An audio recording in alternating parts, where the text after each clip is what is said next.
Director of the Faculty of Academic Affairs and Research at the Kofi Annan International Peacekeeping Training Center, Professor Aning says Ghana should be worried about the increasing gun-related crimes that sometimes claim lives.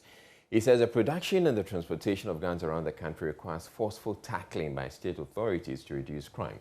Speaking at a three-day dialogue on ascertaining vulnerabilities and resilience in peace infrastructures in West Africa and Cape Coast, Professor Aning also indicated the menace of vigilantes is far from over because such characters have transitioned into different forms and still perpetrating violence.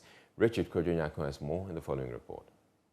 Professor Aning says the dialogue fits into the larger mission and vision of the Kofi Annan International Peacekeeping Training Center to contribute to creating peace and stable environment in Ghana and the West African sub-region.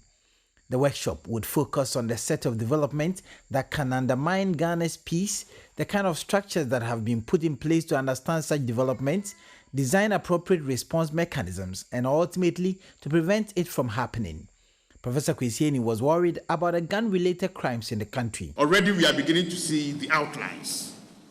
More violent response, more daring crimes, the transition from the use of pump-action guns to military-grade weapons, and increasingly a societal acceptance of the benefits arising out of violence and crime.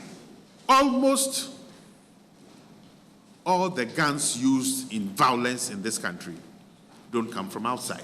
They come from within. Now, what that means is that we need to ask ourselves some really very difficult questions. That if criminals get access to all types of guns, including military-grade guns, then it means that Ghana has created a fertile ground both for the acquisition of the necessary tools for violent attacks, but also for resupply and supply networks. So we need to understand a couple of very tough interlocking dynamics. First, who are the actors who make these guns available? Who are they? Where are they located? How do they get access to these guns? What are the routes that these guns take? How do you transport guns from, say, Cape Coast to Takoradi, and we don't find out? How do we transport guns from Ghana and elsewhere? Professor Aning says if the country thought it had dealt with vigilantism, then it would be in for real trouble because such persons find themselves in different illegal businesses across the country.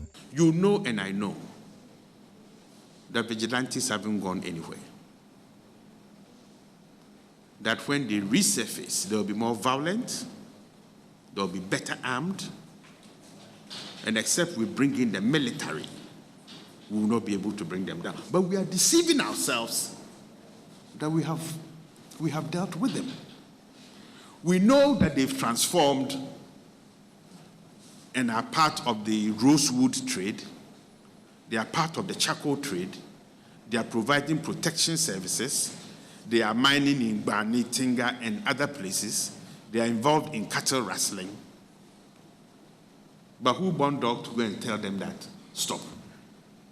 Okay? But you yourself, you are saying that we have finished it.